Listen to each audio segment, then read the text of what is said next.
In the suffocating darkness of Murray, Kentucky, where light seemed to be devoured by horrifying secrets, Rod Ferrell was born in March 1980, a soul cursed from the very moment he entered the world. His family, a shattered portrait, collapsed when his parents divorced, leaving Rod in the hands of his young mother, Sandra Gibson, an anxious shadow of a woman, leading her son into the abyss of decay. Their life was a string of bleak days, drifting between cold public housing units, where the smell of despair soaked into every wall. Sandra's income, earned through strip dances under flickering lights, and sex work in the shadows, was barely enough to stretch out their fragile existence.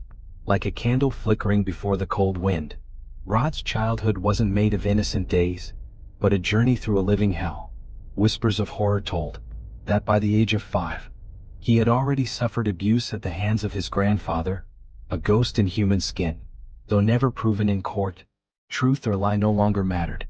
The darkness had already sunk deep into Rod's soul, planting the seeds of nightmares that would one day consume his life. With no father, with no light, Rod grew up abandoned, where love was choked by instability and unspeakable secrets. Sandra, her eyes hollow as if peering into death, was not just a guardian, but a guide into a world of dark allure. She introduced Rod to the realm of vampires, where Dracula films and blood-soaked pages became their sacred texts. Under a cold moon, Sandra and Rod immersed themselves in tales of immortality, of crimson blood flowing in the night. But it was more than fantasy. Sandra opened a deeper door, one that led straight into the abyss. She allowed Rod to build a demonic altar in his own bedroom, an altar adorned with inverted crosses, white skulls, and symbols of evil. Even her bedroom floor was etched with occult signs, a silent invitation from hell. Sandra's descent didn't stop there. She neglected Rod, let him skip school, watched as his body bore the self-inflicted cuts, silent screams from a pain that never healed. Worse still, she crossed the line no mother should.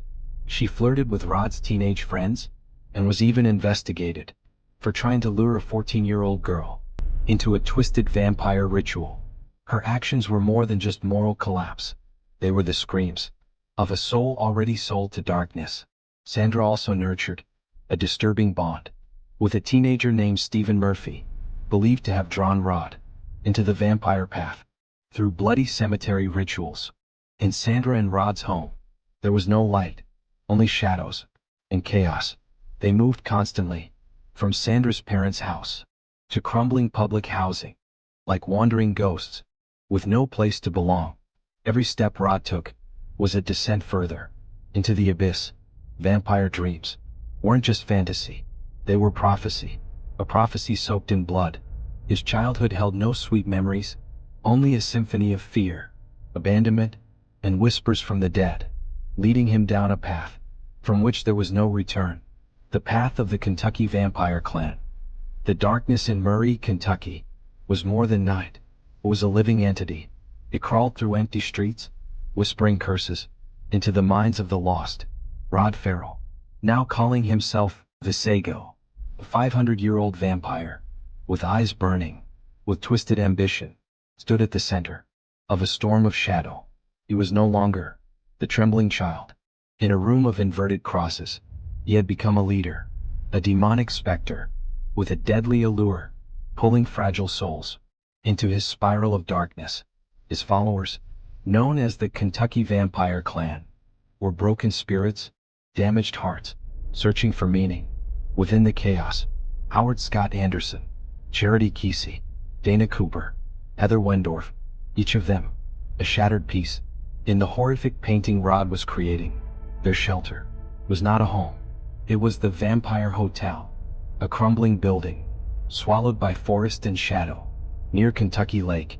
This secret lair, hidden among trees that growled in the wind, became their ritual ground. Beneath silver moonlight, Rod's group surrendered to a frenzy of madness. They cut themselves, drank one another's blood, played vampire roleplays, pretending to be immortal beings.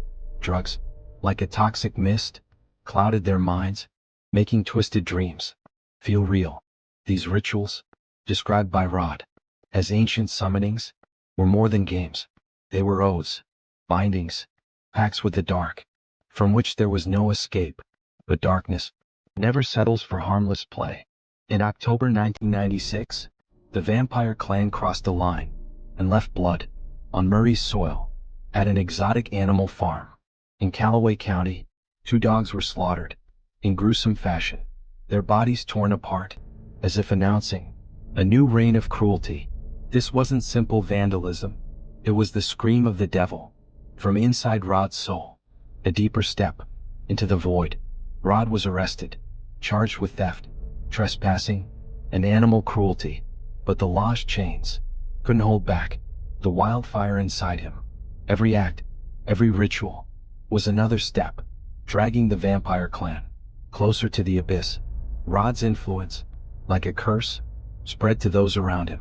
Anderson, raised in a broken home, with a violent alcoholic father, saw Rod as a twisted savior. Charity and Dana, torn by their inner demons, believed vampirism offered escape from loneliness. Heather, trapped in family conflict, was drawn to Rod's story like a moth to flame. The Vampire Hotel wasn't just a gathering place, it was a furnace, a place where broken spirits were reshaped into followers, servants, ready to follow Vesago into eternal darkness. Every night, they gathered, whispered curses, prepared for the horror to come, a storm of blood none of them could foresee. In the bitter cold of the night, on November 25, 1996, darkness from Murray, Kentucky, spread like a curse.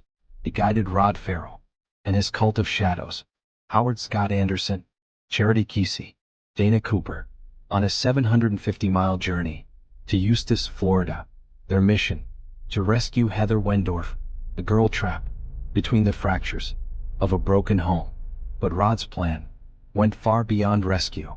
In Vesago's twisted mind, he dreamed of an empire, a vampire kingdom, in New Orleans, a realm ruled by blood and darkness. That night, the shadows weren't just backdrop, they were allies. They cloaked his monstrous intentions.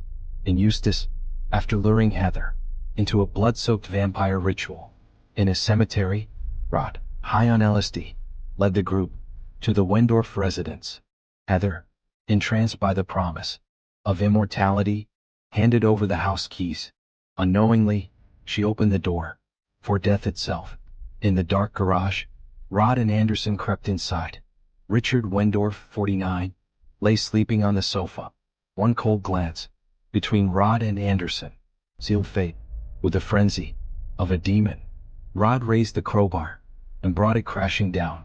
Richard's skull shattered, blood sprayed like a grotesque fountain, painting the room red. His teeth scattered across the floor, shards of life ripped from existence. Then Ruth Wendorf, 54, stepped out from the bathroom, unaware that her home had become a tomb. She faced Rod, the bloodied crowbar in his hand. In panic, she threw hot coffee at him, but her defiance only sparked his rage. Rod lunged. He struck her head, again and again, crushing her skull. Bone fragments splintered through the dining room.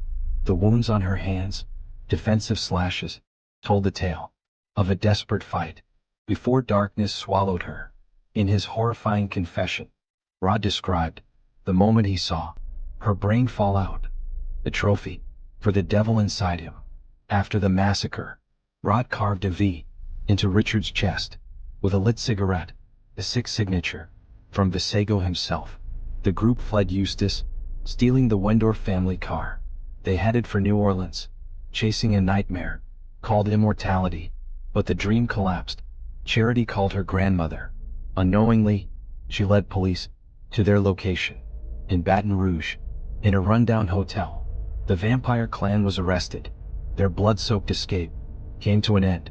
Rod, without remorse, bragged about the murders. On camera, his smile, the twisted echo of death itself. In 1998, Rod was sentenced to death, the youngest in the U.S. to face that punishment.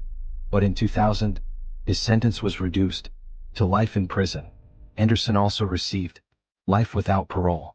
Kesey and Cooper were given lighter sentences and have since been released. Jennifer Wendorf, Heather's sister, the one who discovered her parents' bodies, still lives, with the haunting memories. At a 2020 hearing, she pleaded to keep Rod behind bars. She feared his return, a ghost from hell, rising again. This case was more than blood and violence.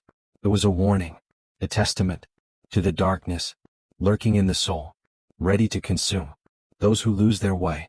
The Kentucky vampire clan is gone, but their horror still echoes like the wind scream in the dead of night.